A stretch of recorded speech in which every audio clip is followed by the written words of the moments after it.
Ikaw ba yung may-ari ng sitaw? Hindi. Hindi. Hindi. Chinese ang may-ari ng sitaw. Kaya nga sitaw C. Southeast Asia, yung C. Ano yung tao? Things, finds, bagay, In Chinese. in Chinese. Tao. Okay. So, ano ka? Sponsor. Yeah. Ikaw yung nag-i-sponsor. Ako yung isa sa mga tumulong sa kanila i-communicate yung platform nila. To To the public. Kasi parang umpisa pa lang, labeled na sila sa scam, umpisa pa lang. So, may mga presidente sila dito, ang gulo ng management team nila. Sabi ko, tatanggapin ko yung deal kung aayusin nyo tayo ipoprovide nyo yung kailangan kong documents. May-provide nila lahat. Ang nangyari ngayon, yung presidente nila dito, totoong Chinese na from Sitaw sa headquarters nila sa China. May sitaw doon sa China. Oo, meron sila sa Singapore. Malaysia, pupunta kami soon. Ibablog din namin. So literal na marami na siyang branches. Okay, originated from China siya. Malaysia, China, Singapore. Para puro mga Singaporean to. Legit po ba ang sitaw? Ito dito Ano lang, nagkakataon lang na Chinese nga kasi sila, they fail to communicate it to Filipinos. Tapos nagtataka sila bakit napaka-negative daw ng mga Pilipino. So parang ako yung nakagitna, ako yung maayos sa Filipino, pero galit din sila, naiinis na sila kasi bakit ganun sila? Kasi marami silang charity events, marami silang binibigyan ng opportunities, may mga totoong kumikita. Pero kung na-hurt yung brand mo dahil sa sitaw, why not stop mo yung pag-i-sponsorship mo sa kanila? I have this certain rule, na if these people is doing their best naman, I'm really curious. Kasi ako, nag-start din ako, nahuhusgahan ako eh. So, ang paniniwala ko, in every crisis, there's always an opportunity. Maybe nasa crisis sila lang ngayon, pero I wanna help these people. Kasi maganda yung mission nila eh. Ano yung mission nila? Kasi ang future kasi niyan, magkakaroon ng mga warehouse sa Philippines, sa ibang bansa. So, products in the Philippines, may ibebenta natin sa iba't ibang bansa. So, ita-transition nila into like a real dropshipping na maglalagay tayo ng products natin, pwede nating ibenta sa market nila. Kasi may market na sila eh. Makaka-help din sa economy. Makaka-help din sa economy. That's another thing. Tapos, ang nakikita ko pang isa is, hindi ko pwede kasi may NDA ako eh, pero they share the same warehouse with the biggest players in the Philippines. Okay. Kasi itong mga Chinese na to, nagtutulungan to. Pero ano masasabi mo sa ako kasi, kinontak din ako ng sitaw to sponsor their products, and when I search it, ikaw yung una ko nakita. And nakita ko yung sa mga comment section at may kasabi dito, scam daw siya dahil daw wala daw information daw yung buyer. So nagsasabi daw para daw siyang Ponzi scheme. Ano masasabi mo sa mga nagsasabi ng ganun? Well, una, punta sila sa office. Kasi may mga may mga policies eh. Halimbawa, nasa US yung, alam naman natin na ang US, galit na galit sa nakukuha yung details nila. So, walang karapatan si Sitaw ipakita kung yung pangalan ng bumili, especially yung address ng bumili, dahil galit nga yung US doon. Meron yung Europe market. May policies pa rin yan na hindi nila pwedeng i-present sa Philippines. Yung details na nandun. Kasi privacy yun eh. Privacy pero policy. dito tayo sa Southeast Asia eh. Hindi, yung market kasi nasa US eh. Nasa Europe saka nasa US eh. Doon ba yung mga bumibili? Nandun yung mga bumibili. Doon yung buyer? Nandun yung buyer. Ngayon, if they want more information, like for example, may bumili sa Philippines, pinapakita naman nila eh, pumunta ka lang sa office. Hindi naman nila ipopost sa Facebook page nila eh. O, ito yung bumili. Tapos yung website nila, ina yung proof pa rin hanggang ngayon. Continuously developing. Technically, ganito yan bro. Naloko rin sila ng mga Pilipino. Sabaw yung naging presidente. Sabaw yung naging vice president. Sabaw yung naging IT. Gets mo na. So ngayon pa lang nila inaayos, gumagastos ulit ng bago, naglalagay ng mga lawyers in place. Kaya nga, puro Chinese na yung nagmamanage dito, para sure na. Okay. So basically, nagka-problema rin sila.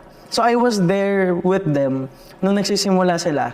Kaya naiintindihan ko as a businessman, naiintindihan ko yung kanilang struggles. Okay, yung website inaayos, yung security ng website inaayos, yung app inaayos pa rin. So di siya katulad ng parang Shopee or JNT kasi ako nag-e-commerce din ako dati. Hindi siya yung typical. Pag may bumili sa akin sa website ko, nakita ko doon yung contact number, name, email, address para mapadala. Kasi yun yung purpose mo, makuha yung leads eh. Diba? Sisitaw kasi, yan na nga benta, ba't kailangan mo yung leads? Di ba? Okay. Kami na nagmamanage lahat eh. Kumbaga meron silang ano, Si Sito ba yan naghahanap ng leads? sa kanila na yung leads eh. May marketing sila. Kaya nga 7% lang yung tubo. Alam naman natin sa e-commerce dropshipping, di lang ganun kalay tubo. Malaki yung pwedeng kitain. Kasi gagastos tayo ng ads, di ba? Gastos tayo ng marketing. Paano sila bumibili doon? Through their website na Sitaw? Pinopromote nila yung sa... Meron silang mga connected na company sa iba't ibang bansa. Pinopromote nila doon. Kasi divisoria price eh. Divisoria price. So, pagdating sa US, pagdating sa Europe, murang-mura to. So, nabibili talaga siya. So, don't get me wrong pero meron kasi, kaya di ko kasi tinuloy yung Sitaw kasi meron na panood na isang video na di niya bangking yung Sitaw. Parang ginawa niya, nilagay niya yung link na website, tapos malalaman doon kung ilan yung nag-review ng website. At nakita na parang sobrang unti lang daw. So, paano mo daw, parang sinabi technically? Hindi ko yung naiintindihan yung sinasabi niya. Tapos, Parang sinasabi niya parang sinasabi niya, yung Sitaw pa rin daw yung bumibili ng product para para sa... mahirap siyang mahirap siyang tingnan in technical ways. Kasi alam naman natin, technicality na website. Kasi yung website, pati if hindi dito, hindi exact, iba yung website sa Philippines, iba yung website doon. Iba yung website ng binibilhan, ibang app siya. Okay. Kasi ang income nito, in reality, taxes eh. Yes. They get away with the taxes kasi direkta yung pera eh. Kaya nga umiikot yung pera. Hindi pumapasok. Di ba? Yes. Yun yung technical ng business na to eh. So, doon sila nakakakuha talaga ng income. Naleles nila yung transactions, less taxes to. So, they monopolize on that. Ano naman masasabi mo sa mga nag-hate sa'yo na sinasabi na tawag dito, hindi daw porkit may SEC or may office sa BGC is technically legit. They don't have to invest naman eh. Wala naman namilit sa kanila eh. Parang, una, nagagalit ka, nalugi ka na ba? Oo. Kasi it's like these people are trying to be heroes in some sense. Naluloko yung mga Pilipino, kaya lang lahat naman ng sellers ngayon kumikita eh.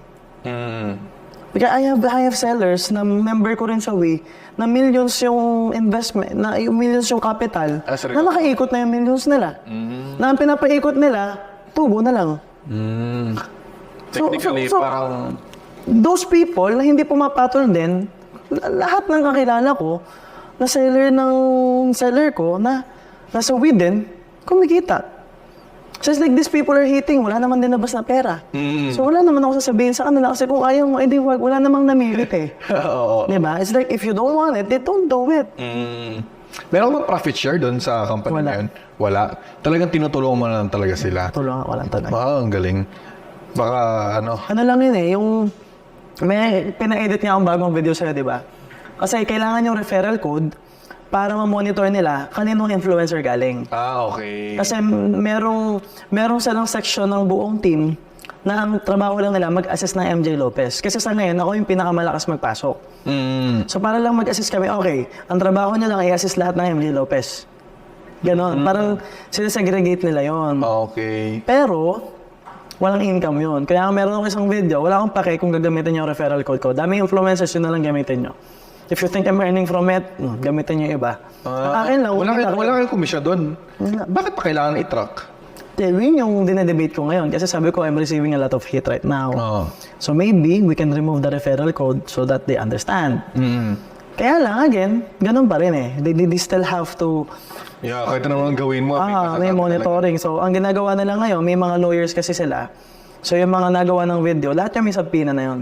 Yeah, well, ang galing. So, yung iba dyan, magpa-public apology na yan. Malapit na. Kasi may nag-hate sa aming isa na expert daw ng dropshipping. Kaya lang, nakulong nga siya dahil sa dropshipping eh. So, ngayon, nakukuha niya simpansya ng tao, pero kilala ko siya personally eh. Sa akin ba siya nagpapamentor eh. Diba? Tapos babanatan niya ako. So, pwede bagitin yung name. Hindi ko pwede Bulong mo na lang. Bulong mo. Diba? So, mamaya off cam. Sige. So, nakulong nga siya dahil sa may lawsuit nga siya dahil dito eh. Oo. So, sabi ko sa Sitaw, sige, padalhan mo na sa PINA. Ngayon, tigil na siya. Ang nare-request ko, padalhan niyo yan ng letter, gusto ko mag-public apology yan.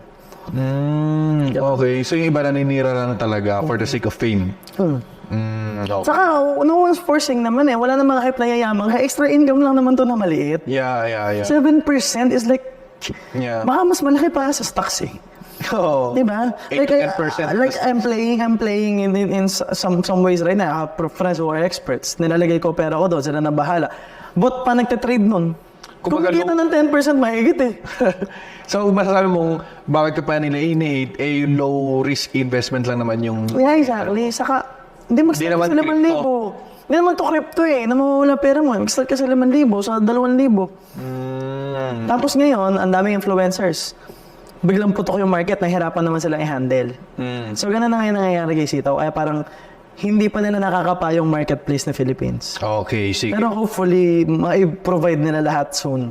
Okay. Kasi wala eh. Kasi pag sobrang naka-apekto na yun sa brand ko, tama ka rin. At some point, I have to Kasi ang dami ko nakikita ng Pinay na kumikita, yun yung mahalaga sa akin eh. Especially OFWs. Doon ko malapit yung puso mo sa OFW. Doon eh. Ang daming kumikita ng OFW talaga. Pero ready ka na ba? Ready ka na ba sa ating fast talk? Sure. Okay, magka-fast talk na tayo. Wala nang break. Ready? Game. Okay.